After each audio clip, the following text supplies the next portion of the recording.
ವಿಷಯ ಅಂದರೆ SC/ST ಮೀಸಲಾತಿ ಹೆಚ್ಚಳ ವಿಚಾರದಲ್ಲಿ ನಮಗೆಲ್ಲ ಗೊತ್ತಿದೆ.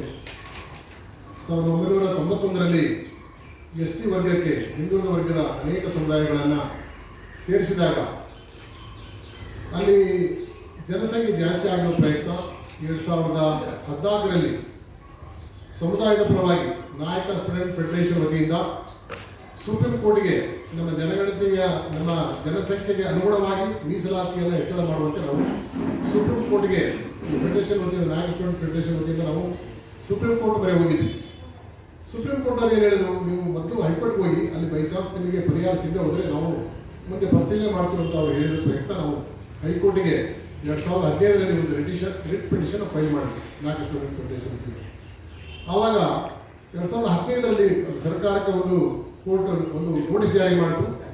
ಈ ಜನ ಮೀಸಲಾತಿ ವಿಚಾರದಲ್ಲಿ ಅವರ ಜನಸಂಖ್ಯೆಗೆ ಅನುಗುಣವಾಗಿ ಒಂದು ಮೀಸಲಾತಿ ಕೇಳ್ತಾ ಇದ್ದಾರೆ, ಇದರ ಬಗ್ಗೆ ನಿಮ್ಮ ಅಭಿಪ್ರಾಯ ತಿಳಿಸಿ ಅಂತ ಹೇಳಿ 2015ರಲ್ಲಿ ಹೇಳಿದ್ರು. ಅದು ಹೀಗೆ ಮುಂದುವರಿತಾ ಬಂತು. ನಂತರ 2022ರಲ್ಲಿ ವಾಲ್ಮೀಕಿ ಗುರುಪೀಠದ ಶ್ರೀ ಪ್ರಸನ್ನಾನಂದ ಸ್ವಾಮಿಗಳು ಮೀಸಲಾತಿ ಹೆಚ್ಚಳ ಮಾಡಬೇಕಂತ 257 ದಿನ ಒಂದು ಮುಷ್ಕರವನ್ನು ಫ್ರೀಡಂ ಪಾರ್ಕ್ನಲ್ಲಿ ಮಾಡಿದ್ರು, ತಮಗೆಲ್ಲ ಗೊತ್ತಿದ್ದ ವಿಚಾರ. ಆ ನಿಟ್ಟಿನಲ್ಲಿ ಸರ್ಕಾರದ ಮೇಲೆ ಅವಾಗ ಒತ್ತಡ ಬಂದ ನಂತರ ನಾಗಮೋಹನ್ ದಾಸ್ ಆಯೋಗದ ವರದಿಯನ್ನು ನೇಮಕ ಮಾಡಿದರು. ನಾಗಮೋಹನ್ ದಾಸ್ ಅವರು SC ಮತ್ತು ST ವರ್ಗಗಳನ್ನು ಸರಿಯಾಗಿ ವೈಜ್ಞಾನಿಕವಾಗಿ ಅಭ್ಯಾಸ ಮಾಡಿ ಮತ್ತು ಈ ಜನಸಂಖ್ಯೆಗೆ ಅನುಗುಣವಾಗಿ ಮತ್ತು ಇವರು ಹಿಂದುಳಿದ ವರ್ಗಕ್ಕೆ ಸೇರಿರುವ ಪ್ರಯುಕ್ತ ಇವರ ಸ್ಥಿತಿಗತಿಯನ್ನು ನೋಡಿ ಅವರು ತಮ್ಮ ವೈಜ್ಞಾನಿಕವಾದ ಒಂದು ವರದಿಯನ್ನು ನೀಡಿದರು. ಆ ವೈಜ್ಞಾನಿಕ ವರದಿಯ ಆಧಾರದ ಮೇಲೆ ಸರ್ಕಾರ SC/ST OBC ಆ್ಯಕ್ಟನ್ನು 2022ರಲ್ಲಿ ಜಾರಿ ಮಾಡಿ SC ಮೀಸಲಾತಿ 15ರಿಂದ 17 ಮತ್ತು ST ಮೀಸಲಾತಿ 3ರಿಂದ 7 ಹೆಚ್ಚಿಸಿ ಆದೇಶ ಮಾಡಿದ್ದು ಇರುತ್ತದೆ.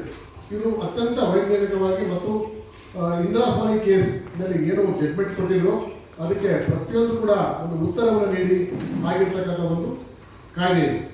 ಆ ಕಾಯ್ದೆ ಅನ್ವಯ SC/ST ಮೀಸಲಾತಿ ಜಾಸ್ತಿ ಆಯಿತು.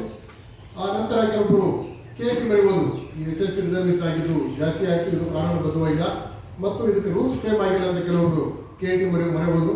ಆವಾಗ KT ಹೌದು ನೀವು ಯಾಕೆ ಮಾಡಿದ್ರಿ, ರೂಲ್ಸ್ ಮಾಡಿಲ್ಲ, ದಯವಿಟ್ಟು ರೂಲ್ಸ್ ಮಾಡಿದ ಬಗ್ಗೆ ನಮಗೆ ಮಾಹಿತಿ ಕೊಡ ಅಂತ ಹೇಳಿದ್ರು. ಸರ್ಕಾರ ರೂಲ್ಸ್ ಕೂಡ ಮಾಡಿತು. ನಂತರ ಕೆಲವೊಬ್ಬರು ಹೈಕೋರ್ಟ್ ಮೊರೆ ಹೋದರು, ಈ ರಿಸರ್ವೇಷನ್ 50% ಕ್ರಾಸ್ ಆಗಿದೆ, ಇದು ಪ್ರಯುಕ್ತ ಇದನ್ನು ನೀವು ಕ್ಯಾನ್ಸಲ್ ಮಾಡಿ ಅಂತೇಳಿ ಹೈಕೋರ್ಟ್ ಮೊರೆ ಹೋದರು.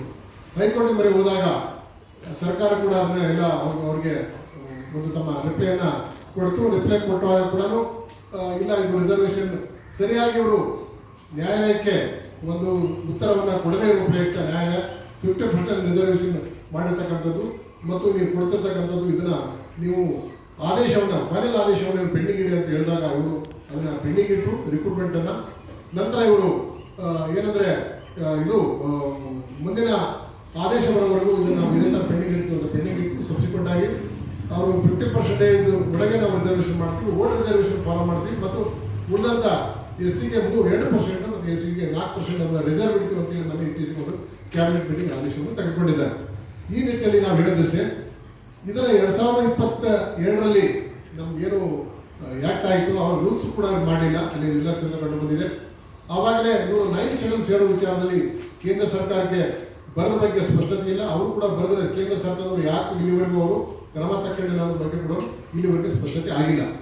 ಸಬ್ಸಿಕ್ವೆಂಟ್ ಆಗಿ ಹಿಂದುಳಿದ ವರ್ಗದಲ್ಲಿ ಇರ್ತಕ್ಕಂಥ ಲಕ್ಷಾಂತರ ಜನಸಂಖ್ಯೆಯನ್ನು ಇದು STಯಲ್ಲಿ ಸೇರಿಸುವಾಗ ಅಲ್ಲಿರ್ತಕ್ಕಂಥ ರಿಸರ್ವೇಷನ್ ಅಂತ ಕೂಡ ಇಲ್ಲಿ ಸೇರಿಸಬೇಕಾಗಿತ್ತು, ಅದನ್ನು ಕೂಡ ಸರ್ಕಾರ ಮಾಡಲಿಲ್ಲ.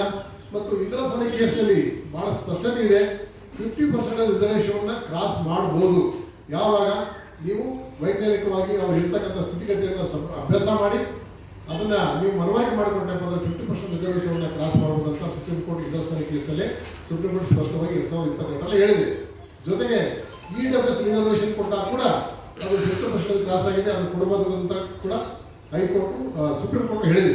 ಈ ನಿಟ್ಟಿನಲ್ಲಿ ನಮ್ಮ ಸರ್ಕಾರ ಮತ್ತು ಸಂಬಂಧಪಟ್ಟಂಥ ಕಾನೂನು ತಜ್ಞರು ಹೈಕೋರ್ಟ್ಗೆ ತಮ್ಮ ಸ್ಪಷ್ಟವಾದ ಒಂದು ನಿಲುವನ್ನು ಕೋರ್ಟಿನ ಗಮನಕ್ಕೆ ತಂದಿದ್ದೆಪ್ಪ ಅಂದರೆ ಈ ಸಮಸ್ಯೆ ಖಂಡಿತ ಆಗ್ತಾ ಇರಲಿಲ್ಲ. ಈಗ ಸರ್ಕಾರ ಏನಾಗಿದೆ, ಒಂದು ರಿಕ್ರೂಟ್ಮೆಂಟ್ ಮಾಡಲಿಕ್ಕೆ ಹೊರಟಿದೆ, ರಿಸರ್ವೇಷನ್ ಏನು 15% ಮತ್ತು 3% ರಿಕ್ರೂಟ್ಮೆಂಟ್ ಮಾಡಕ್ಕೆ ಹೊರಟಿದ್ದಾರೆ. ಆದರೆ ಅವರದೇ ಕಾಯ್ದೆ SC/ST OBC ಕಾಯ್ದೆ ಇರತಕ್ಕಂಥ 1992ರಲ್ಲಿ ಏನು ಕಾಯ್ದೆ ಮಾಡಿದ್ರು, ಯಾವುದೇ ನೇಮಕಾತಿಗಳು ಸರ್ಕಾರ ಆದೇಶ ಉಲ್ಲಂಘನೆ ಮಾಡಿರ್ತಕ್ಕಂಥ ಕಾಯ್ದೆ ನೇಮಕಾತಿ ಅಲ್ಲ ಅಂತೇಳಿ SC ರೂಲ್ಸ್ ಸೆಕ್ಷನ್ 10 ಸಬ್ ಕ್ಲಾಸ್ 3 ಅಲ್ಲಿ ಅದು ಸ್ಪಷ್ಟವಾಗಿ ತಿಳಿಸಿದೆ. ಅಂದಾಗ ಸರ್ಕಾರ ತನ್ನದೇ ಆಗಿರ್ತಕ್ಕಂಥ ಒಂದು ಆದೇಶವನ್ನು, ತನ್ನದೇ ಆಗಿರ್ತಕ್ಕಂಥ ಕಾಯ್ದೆ ಕಾನೂನನ್ನು ಉಲ್ಲಂಘನೆ ಮಾಡಿ ರಿಕ್ರೂಟ್ಮೆಂಟ್ ಮಾಡಲಿಕ್ಕೆ ಹೇಗೆ ಸಾಧ್ಯ ಅನ್ನೋದು ಕೂಡ ಇದೊಂದು ಯಕ್ಷ ಪ್ರಶ್ನೆ ಆಗಿದೆ. ಆ ನಿಟ್ಟಿನಲ್ಲಿ ಈಗೇನು ರಿಸರ್ವೇಷನ್ ಕಡಿಮೆ ಮಾಡಿ ತಿಳಿದುಕೊಂಡಿದ್ದಾರೆ, ಇದು ಕಾನೂನು ಬಾಹಿರ ಮತ್ತು ಸುಪ್ರೀಂ ಕೋರ್ಟ್ ವ್ಯಾಪ್ತಿಯಲ್ಲೇ ಬರುವ ಪ್ರಯುಕ್ತ ಮತ್ತು ಇದನ್ನ ಕಾನೂನುಬದ್ಧವಾಗಿ ನಾಗಮೋಹನ್ ದಾಸ್ ಅವರು ವರದಿ ನೀಡಿರುವ ಪ್ರಯುಕ್ತ ಇದನ್ನ ಕೋರ್ಟ್ಗೆ ಮನದಟ್ಟು ಮಾಡಿದರೆ ಕೋರ್ಟ್ನಲ್ಲಿ ನಮ್ಮ ಸಮಸ್ಯೆ ಬಗೆಹರಿಸಬಹುದು ಅಥವಾ 9 ಶೆಡ್ಯೂಲ್ ಬಗೆಹರಿಸಬಹುದು, 9 ಶೆಡ್ಯೂಲ್ ಸೇರಿಸಿ. ಅದು ಕೂಡ ಆಗಲಿಲ್ಲ. ಯಾಕಂದ್ರೆ 103 ಅಮೆಂಡ್ಮೆಂಟ್ ಮಾಡಿ EWS ರಿಸರ್ವೇಷನ್ ಯಾವ ಸಲ ಸೇರಿಸಿದ್ರು ಆ ಥರ ನಮ್ದು ಕೂಡ ಸೇರಿಸಲು SC ಸಮಸ್ಯೆ ಬಗೆಹರಿತೀವಿ. ಇಲ್ಲ ಅಂದ್ರೆ ನಮ್ಮ ಹಿಂದುಳಿದ ವರ್ಗದಲ್ಲಿ ಏನು ರಿಸರ್ವೇಷನ್ ಉಳ್ಕೊಂಡಿದ್ದೇನೋ ಆ ರಿಸರ್ವೇಷನ್ ಈ ಕಡೆಗೆ ಶಿಫ್ಟ್ ಮಾಡಿದ್ರು ಕೂಡ ಈ ಸಮಸ್ಯೆ ಬಗೆಹರಿಸಬಹುದು. ಈ 3 ಸಮಸ್ಯೆಯನ್ನು ಬಗೆಹರಿಸೋದು ಬಿಟ್ಟು ಇಡೀ ರಿಸರ್ವೇಷನ್ ಅನ್ನೇ ಕಡಿಮೆ ಮಾಡ್ತಕ್ಕಂಥದ್ದು ಇದು ನಮ್ಮ SC ಸಮುದಾಯಕ್ಕೆ ಬಹಳ ಅನ್ಯಾಯ ಮಾಡ್ತಕ್ಕಂಥ ಒಂದು ಸಂದರ್ಭ ಅಂತೇಳಿ ಇವತ್ತಿನ ಸಂದರ್ಭದಲ್ಲಿ ನಾನು ಹೇಳಕ್ಕೆ ಇಷ್ಟಪಡ್ತೇನೆ. ಈ ಸಮುದಾಯಕ್ಕೆ ಅನ್ಯಾಯ ಮಾಡೋದನ್ನು ಬಿಟ್ಟು ದಯವಿಟ್ಟು ಕಾನೂನು ಚೌಕಟ್ಟಿನಲ್ಲೇ ಸುಪ್ರೀಂ ಕೋರ್ಟ್ ಆದೇಶ ಅನ್ವಯ ನೀವು ನೇಮಕಾತಿಯನ್ನು ಮಾಡಬೇಕು.